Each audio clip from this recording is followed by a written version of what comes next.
the government of the City of Manila is providing free rides for commuters affected by the transport strike. And for details, we have our mobile journalist, Jazz Paredes. Jazz, okay, nauna pa, bago pa pinlano to ng gobyerno ng Pilipinas, ginawa nauna na ang City of Manila. Gaano karami ngayon ang nakikinabang sa libreng pasakay?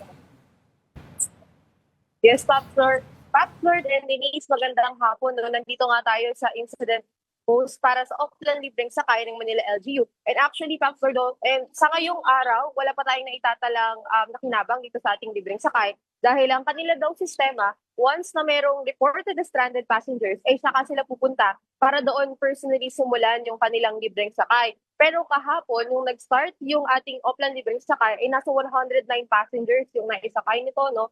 And kung makikita nyo sa aking likuran, Lord, one of the reasons din kung bakit wala din tayong stranded passengers ay dahil patuloy naman yung mga pumapasada natin mga jeep, mga buses, and yung mga e-trike. So wala rin tayong mga nakita or nalaman na mga stranded passengers and wala rin sa kanilang report.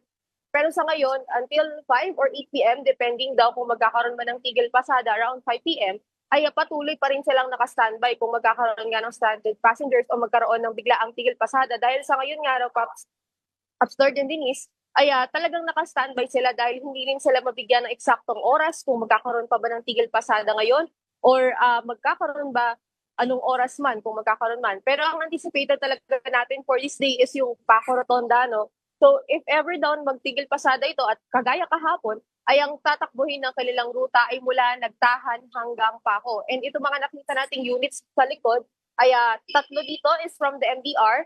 80 yung capacity nito. Meanwhile, yung dalawang mas lilit na units on my left side ay 15 yung capacity. And meron pa rin tayong naka-standby na 5 from the MPD or mula sa kapulisan para well-prepared na sila sakaling meron nga tayong maitalang stranded passengers ngayong hapon. Jazz, parang napahiya ako doon Ang intro ko, kala ko kasi ang ilibre sakay na yan ay yung sa service contracting ng mga jeepney. Truck pala ito. Ito pala pang-responde pala ito sakaling maraming magiging stranded. At yung area na yan ay malapit sa City Hall. Maraming nasa stranded sa lugar na yan. I should know. Oo, kasi yung area na yan, by the time dumating na ang mga jeep dyan, punuan na kasi nasa sunod-sunod ng mga eskwelahan sa Taft Avenue. Yung mga malas sa estudyante na nandiyan sa may Loton area bago umakyat ng bridge, wala na. Unless lalaki ang gusto nyo lumaki ang braso ninyo, kakasabit sa jeep. So, ano yung nakasulat na check-in dyan sa likod mo, Jazel Paredes? For the yung check-in ng mga police na mag-standby dito sa station na to. And ang kanila daw kasing sistema, parang every shift, may darating na mga kapulisan, then mag-check-in sila dito sa booth para yun parang attendance nila. So, magkahiwalay yan. So, sa left side yung tarpaulin natin for incident post. So, dito lang tayo nakatayo sa may check-in area nila. Pero isang tent lang yan, Lord. Sorry, matanong ko lang, Jazz, sabi mo kasi kanina pag may mga stranded passengers, how is that being monitored? Hanggang anong oras may umiikot na dun sa particular routes para talagang mabantayan nila yan? Yes, Denise. No. Actually, yan din yung clarify natin sa Manila Disaster Risk Reduction Management kanina kung paano ba yung kanilang sistema. Since ang expected nga din natin na today, marami tayong stranded passengers since day 2 pa lang ng strike. Pero pagdating natin dito ay wala pa nga tayong reported na stranded passengers and dito naka-standby nga yung ating mga vehicles para sa libreng sakay. And according sa kanila, ay meron daw tayong mga naka-standby na mga tao dun sa 14 stations. And particularly, meron din tayong naka-station doon sa Paco and sa Nagtahan. So kapag meron daw nag-report through their coordination, magkakasamang MPD, Manila Traffic and Parking Bureau, and ang Manila Police District, nagdilibot, rumoronda doon sa areas na iyon, ay pag naka-receive sila ng information dito na meron ng stranded passengers, ay saka lalarga itong ating mga sasakyan para puntahan yung location na may stranded. Pero for now, no, ang kanila pa lang daw direktiba na na-receive na ruta na kanilang possible na puntahan if may stranded passengers ay itong Nagtahan to Paco. Pero possible naman daw magdagdag sila ng ruta if ever na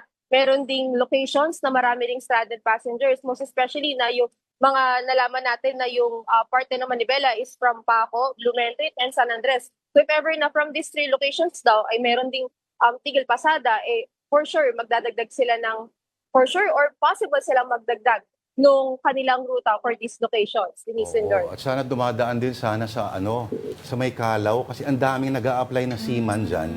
Punong-puno ng mga commuters yung area na 'yan. At nagtahan pa ako. Tapos anong daan niyan bale Jazz sa Taft Avenue? Yes, Lord, tama ka dyan.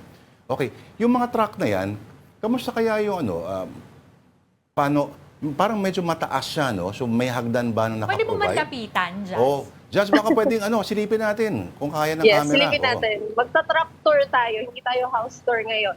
Oh, truck tour. Ayan, truck tour. So, medyo mataas nga sa Ito yung kanilang tarpaulin. So, truck siya na malaki. Ang tawag daw na nila dito is Hercules. And ito yung pinakamalaking may capacity. And ito siya yung hagdan na pwedeng akyatan ng mga passengers. So, 80 yung capacity sa loob.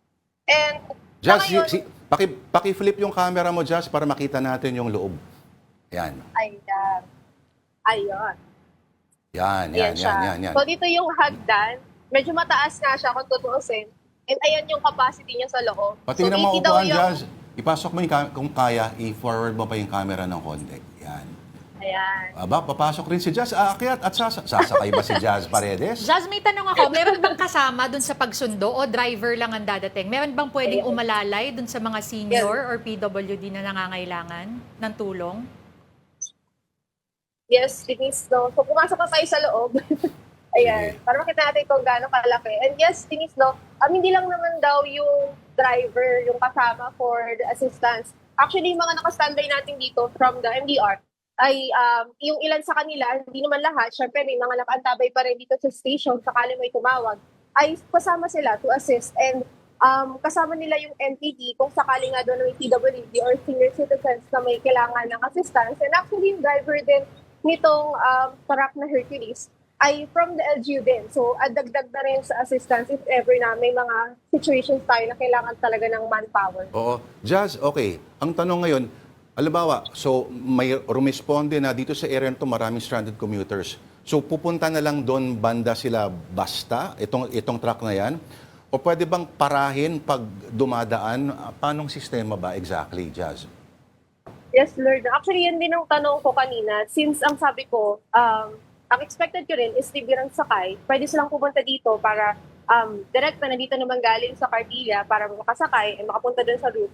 Pero dahil nga ang sistema nila is sila ang pupunta doon sa stranded passengers, ang explanation nila sa atin kanina, kapag ka daw mayroong isang flock ng stranded passengers, sila ang pupunta.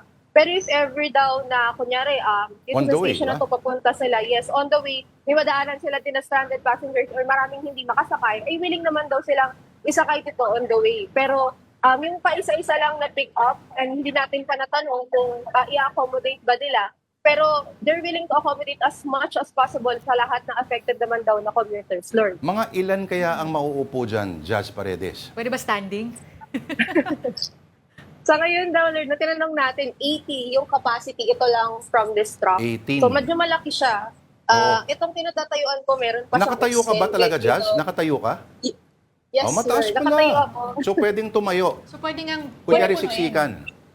Yes. Kung kakailanganin, ay pwede naman siguro ang standing. Pero baka yung mga staff daw, yung mga LGU na lang yung tumayo. Since prior walang talagang hawakan. makaupo yung commuters. Jazz, walang hawakan, Jazz?